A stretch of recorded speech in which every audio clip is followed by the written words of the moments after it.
In this brief tutorial we will see how to hide feature results from the printed report and leave them in the internal report of the software. This operation is pretty quick and easy.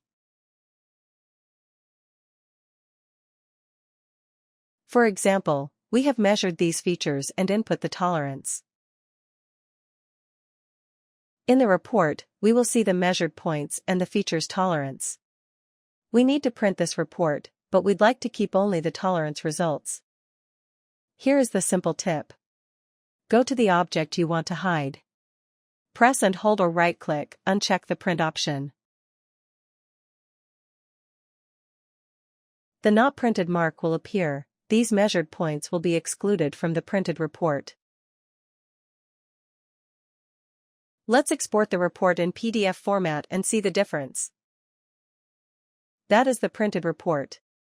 As we can see, the features are excluded from the report. Simple as that. Thanks for watching and see you in the next tutorial.